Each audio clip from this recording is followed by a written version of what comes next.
এই মায়ের কোল খালি করার রাজনীতি বাংলার মানুষ আর দেখতে চায় না।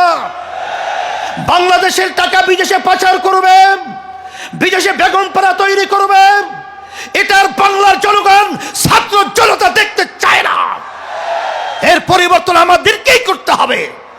এই পরিবর্তনের জন্যই যদি আবার প্রয়োজন হয় আমরা আবার রক্ত দেব, আমরা জীবন দেব, তারপরে দেশকে সুন্দর দেশ করার জন্য রাজপথে থাকবো।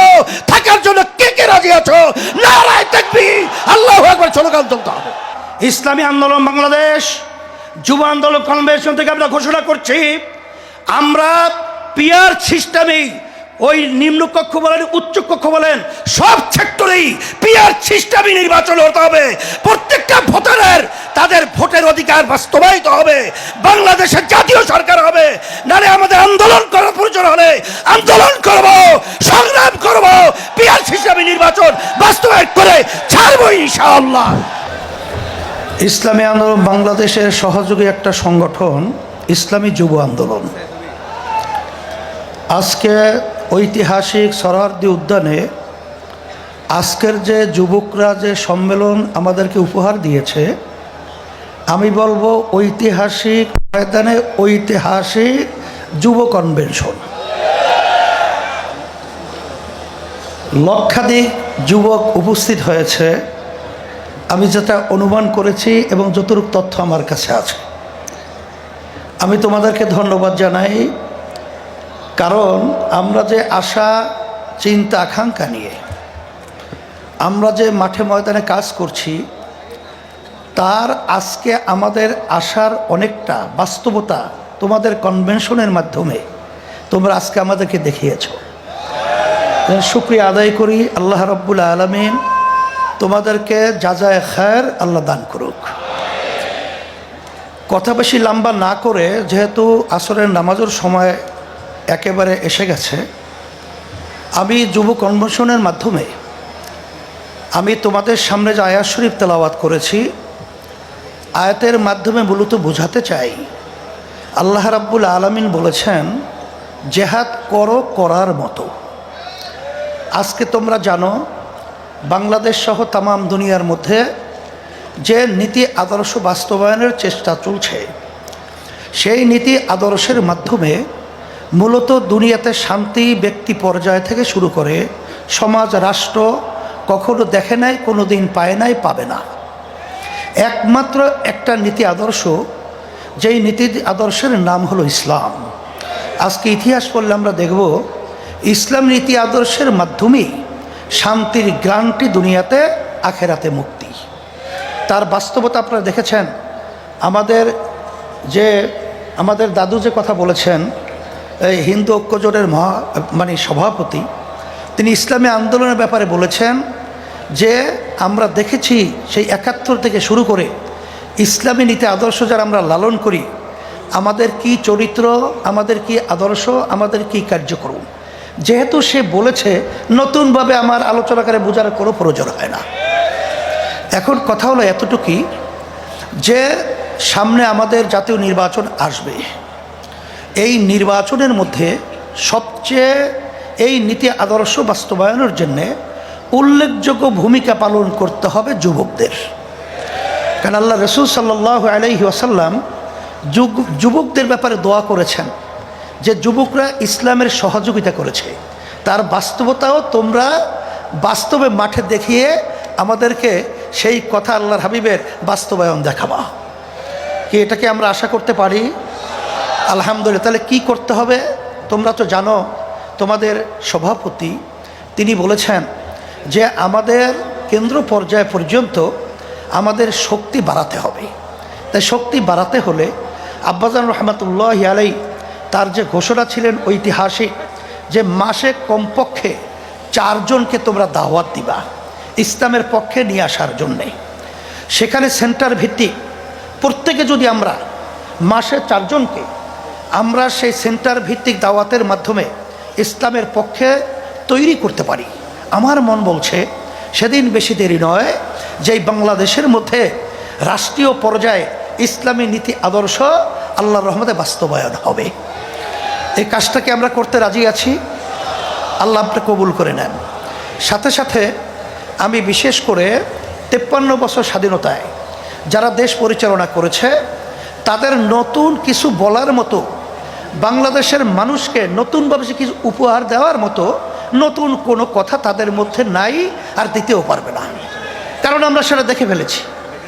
গ্রাম্য একটা কথা আছে যে ওই গোদা পা দিয়ে যে লাথি মারবার শক্তি থাকে না, এটা আমাদের জানা হয়ে গেছে। তা আপনারা দেশ 53 বছর পরিচালনা করেছেন, আমাদেরকে আপনারা কি দিয়েছেন? আর নতুনভাবে আমাদেরকে ও পা দেখায় আর ভয় দেখানো, আশা দেখায় লাভ নাই। এখন পরিবর্তন করতে হবে। আর যদি এর পরিবর্তনের সুযোগ এখন 5ই আগস্টের পরে ইসলামের পক্ষে যেভাবে তৈরি হয়েছে, 53 বছর ইতিহাসে এত সুন্দর ইসলামের পক্ষে পরিবেশ তৈরি হয় নাই। আমি তোমাদের সামনে আয়াত শরীফ তেলাওয়াত করেছি। আল্লাহ বলেছেন জিহাদ করো করার মতো। এখানে আমাদের কার্যক্রম যদি করার মতো করতে পারি, আমার তো মন বলছে বাতিল কখনোই বাংলার জমিনে মাথা উঁচু করে দাঁড়াতে পারবে না, সাহস পাবে না। ওরা বাংলার জমিনের মধ্যে সেই মাথা নিচু করেই থাকতে হবে ইনশাআল্লাহ তোমাদের তৎপরতায়। সেই হিসাবে আমি তোমাদেরকে বলবো যে আজকে দেখছো যে কত মায়ের কোল খালি হয়ে গেল।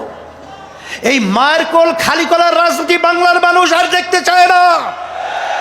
বাংলাদেশের টাকা বিদেশে পাচার করবে, বিদেশে বেগম পাড়া তৈরি করবে, এটার বাংলার জনগণ ছাত্র জনতা দেখতে চায় না। এর পরিবর্তন আমাদেরকেই করতে হবে। এই পরিবর্তনের জন্যই যদি আবার প্রয়োজন হয় আমরা আবার রক্ত দেব, আমরা জীবন দেব, তারপরে দেশকে সুন্দর দেশ করার জন্য রাজপথে থাকবো। থাকার জন্য কে কে রাজি আছো? নারায়ে তাকবীর, আল্লাহু আকবার স্লোগান তুলতে হবে। সাথে সাথে আমি বিশেষ করে অন্তর্বর্তীকালীন সরকারকে বলবো, আমাদের যুগ্ম মহাসচিব গাজী আতাউর রহমান সহ বিভিন্ন দায়িত্বশীলরা বলেছেন যে আপনারা কোনো জনগণের ভোটে নির্বাচিত সরকার নয়, আপনারা হলো গণ অভ্যুত্থান, ছাত্র জনতা হাজারো হাজারো মায়ের কোল খালির করার বিনিময় আপনারা ক্ষমতায় এসেছেন। কিন্তু আপনাদের কার্যক্রমগুলো আমরা অনেকাংশে প্রশ্নবিদ্ধ। এটা আমাদের দুঃখ হয়। আপনাদের দুর্বলতা কোথায়? কে কি বলবে তা জানি না। যারা নাকি নির্বাচনের জন্য অস্থির হয়ে গেছে, পিয়ার নির্বাচন পছন্দ করছেন না, আমি বলবো এখন বাংলাদেশের মানুষ সজাগ হয়ে গেছে। আপনারা জরিপ করে দেখেন। আপনারা তো মনে করেন আপনারা অনেক তালগাছ হয়েছেন। আসলে আপনাদের পায়ের নিচে মাটি নেই, মাটি কিন্তু সরে গেছে। এখন এই বাংলাদেশের মধ্যে আর এই চাঁদাবাজদেরকে, এই যারা নাকি জায়গা দখলকারীদেরকে, খুনিদেরকে, গুমিদেরকে বাংলাদেশের মানুষ দেখতে চায় না। পরিবর্তন করতে হবে। সুন্দর পরিবেশ তৈরির জন্য আমাদেরকে কাজ করতে হবে। এই জন্যে আমি বিশেষ করে বলবো, যারা নাকি হাজার হাজার মায়ের কোল খালি করেছে তাদেরকে আবার নির্বাচনের জন্য আহ্বান করছেন। আপনারা কি ইঙ্গিত দিচ্ছেন? এখনো মায়ের কান্না বন্ধ হয় নাই, এখনো মুখদের পানি পানি সেই শব্দ আমাদের কান থেকে এখনো সরে নাই। আবু সাঈদের হাত প্রসারিত গুলিবিদ্ধ, বুক নিয়ে মাটিতে লুটিয়ে পড়েছে, এখন আমাদের নজর থেকে এখনো সেই স্মৃতি যায় নাই। আর আপনারা তাদেরকে নির্বাচনে আহ্বান করবেন, আবার নির্বাচনে তাদেরকে নিয়ে এসে আপনারা ক্ষমতা দখল করবেন। এর ধোঁকাবাজি বাংলাদেশের জনগণ বুঝে গেছে। তাইলে আমরা বলবো, যারা নাকি বিভিন্ন সময় লক্ষ্য করেছি যে আপনারা সাধারণ ক্ষমা ঘোষণা করেন, আবার কেউ তাদেরকে নির্বাচনে আহ্বান করে, এইসব ধোঁকাবাজি বাংলাদেশের জনগণ এখন বুঝে ফেলেছে। আপনাদের অবস্থান পরিষ্কার করতে হবে। আপনারা এই স্লোগানের মাধ্যমে কাদেরকে খুশি করতে চান এটা কিন্তু বাংলাদেশের মানুষ বোঝে। আর এই পাশের আমাদের যে রাষ্ট্র রয়েছে, নিয়ম ছিল বন্ধুত্ব সুলভ আচরণ আমাদের সাথে করবে, কিন্তু তাদের আচরণে আমরা বন্ধুত্ব পাই নাই। তাদের দোষদেরকে খুশি করবেন? এবং তাদেরকে নিয়ে আপনার ক্ষমতায় যাবেন না, এটা কখনোই হবে না, আর হতে দেওয়া যাবে না। আর পিআর সিস্টেমের মাধ্যমেই বাংলাদেশে জাতীয় সরকার গঠন হবে। আপনারা কেন চাচ্ছেন না? আপনাদের ভয় কোথায়? আবার আপনারা এই নির্বাচন পদ্ধতির মাধ্যমে এককভাবে ক্ষমতায় গিয়ে আবার আপনার বিভিন্ন ধরনের আমাদের উপরে সেই স্টিম রুলার জুলুমের এটা চাপিয়ে দেবেন, এটা হবে না। এই জন্য পিআর সিস্টেমে যদি নির্বাচন না হয়, ইসলামী আন্দোলন বাংলাদেশ যুব আন্দোলন কনভেনশন থেকে আমরা ঘোষণা করছি, আমরা পিআর সিস্টেমেই ওই নিম্নকক্ষ বলেন উচ্চকক্ষ বলেন সব সেক্টরেই পিআর সিস্টেমে নির্বাচন হতে হবে। প্রত্যেকটা ভোটারের তাদের ভোটের অধিকার বাস্তবায়িত হবে, বাংলাদেশের জাতীয় সরকার হবে। নারে আমাদের আন্দোলন করার প্রয়োজন হলে আন্দোলন করব, সংগ্রাম করব, পিআর সিস্টেমে নির্বাচন বাস্তবায়ন করে ছাড়বো ইনশাআল্লাহ।